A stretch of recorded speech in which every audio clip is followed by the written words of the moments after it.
Hi, I am going to show you how to make a banner for your Facebook page. It's very, very simple, and you just need to follow a few simple steps and rules. As you see, this is basically the size that your Facebook banner needs to be. As long as you keep within these parameters, you'll do just great. I actually already have it set up. So first of all, I'm going to press New, and then the width and the height you need is 851, and you need the height of 315. And you probably want to use a transparent background, or you can use a white background. I always use transparent, and I add to it, and then make sure it's 300 so the colors are good. And that's pixels, remember, pixels on your width and your height, okay? And so just press OK, and there you have it. That's the size that you need to work with, and that'll be perfect for putting in your Facebook page. Now here's a few simple things that you can do. You can add a gradient, and I have several gradients that I can use. It really depends on what you want to do and how you want to, what your goals are and what do you want to say. Sometimes I get a picture and I put it in there. We're just going to do a gradient. There's a nice gradient. It's a springtime one, so you can do that. And then what I do is I add some effects to it, and I put like a little border around it, and just change a few things here to really make it stand out. You can make it bigger or smaller, kind of give it a kind of a nice glowy look. And I always do everything in layers, so this way if I wanted to edit it, I could do it. My brain's not working, sorry. So this way you have it, and you can stack them, and then if you want to edit it or change it or whatever, it's always there. So then we can put some text on there. We can put Happy Spring, or whatever you want to put. You can put your name, you can put a picture in there, you can type it in, you can put, like I put Gyps, and then what I'll do is I should have take that. I want to shrink this box down because I always like everything smaller. And then what you can do is you can just remember when you create it, you can put your name on there like that. You can also, like this, I can add a few effects to it. I can do a bevel, and it'll kind of do it like that and kind of give it maybe a drop shadow to it to kind of give it a little bit of strength. Put a stroke on there. And then you can, if you wanted to add a photo, you can place, I've got all kinds of photos on here. I'm not really sure what I want to put on there. You can put a picture, you can put, whatever you want to put. I'll do this one because it's hopefully it's transparent. Yay, it's transparent. So I can do this. And I can do a whole My Little Pony theme. Remember, this area right here is going to be, like right in here, is going to be knocked off with your icon, your picture. So you want to make sure that you kind of leave this blank, you don't put anything there. So that way, when you're doing it, you don't have anything in the way it's blocking it. So if you have something that you want to leave it there, you don't have to worry about the details there. I'm going to do another layer. I'm going to use a brush and do like a grungy background or something like that, depending on what I can find.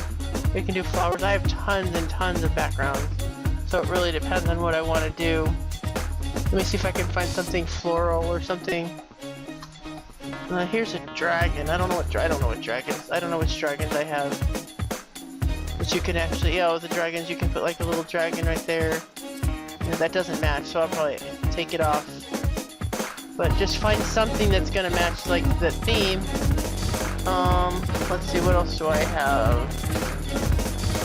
This might work. I mean, I have so many I don't even know what I have, and that's not even listing.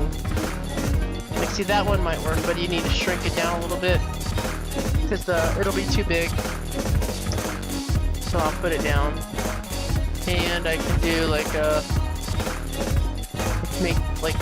kind of match it, kind of do it like an in-between kind of color right there, so when it comes in it doesn't look so odd. and it kind of fades in the background a little bit. And just kind of play with it. You know, you could obviously, like I said, some of it's going to be blocked. I'm going to flip this layer, put this one down here so it's underneath, so it's not on top of anything. And then the other thing you can do is I can take this one and kind of make Derpy a little bit stand out a little bit more, and use like, take this and grab some of Derpy's colors and kind of do like that. And I don't know why it's doing screen for me. I don't know, I must have been doing something. But take the size and kind of make it a little bit stronger. I'm not seeing what I'm trying to do. Auto glow. There we go. That's what I'm trying to do. But I want to do, like I said, I want to do like Derpy's colors. Just a little bit. Do the hue. Kind of spread it out a little bit to give him like he's like glowing. Or she's glowing.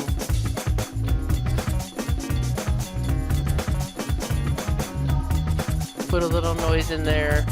You can also anti-alias it. And you can do that. So then that's a good start for a background. The other thing is you can do is you can take this layer and then do a filter and render a frame. If you've got the right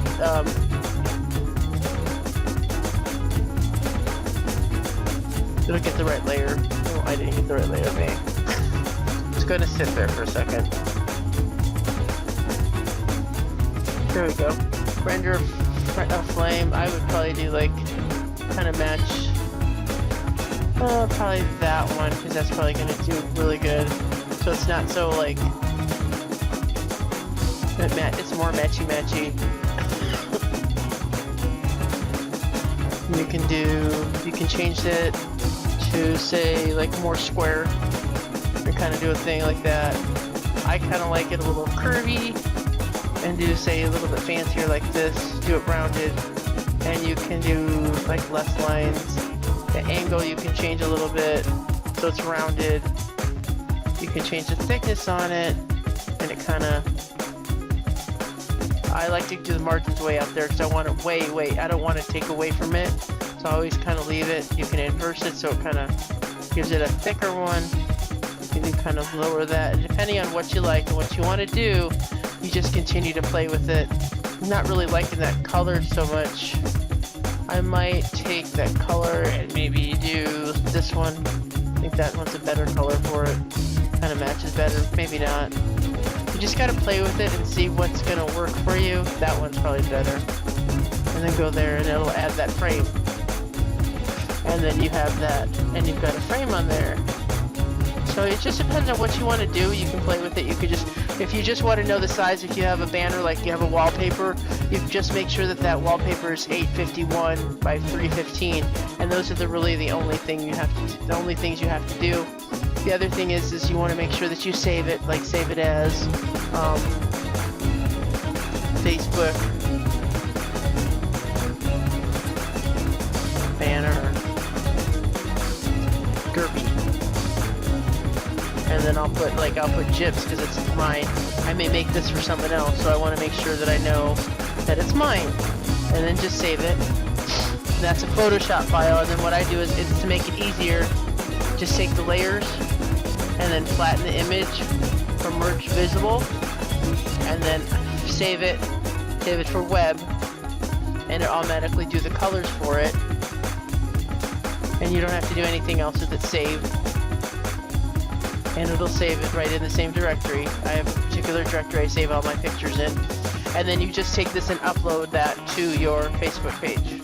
I could have left the corners, you know, whatever. I don't normally have the corners like that, but it's kind of a cool effect, so I left it that way. But see how I left the borders? I could have shrunk it down, but then you would have gotten Derpy cut off. Well, I hope this helped someone. If you'd like my video, please give me thumbs up. I'd really appreciate it. I'm going to start doing some things like this. If you want more information or want me to do some kind of tutorials, please let me know. You can get me on my page of Over the Pond Productions on my YouTube, and right where you're at, subscribe to my channel. I'm just starting out. I would love to hear from you and the comments that you have. Thanks so much for watching.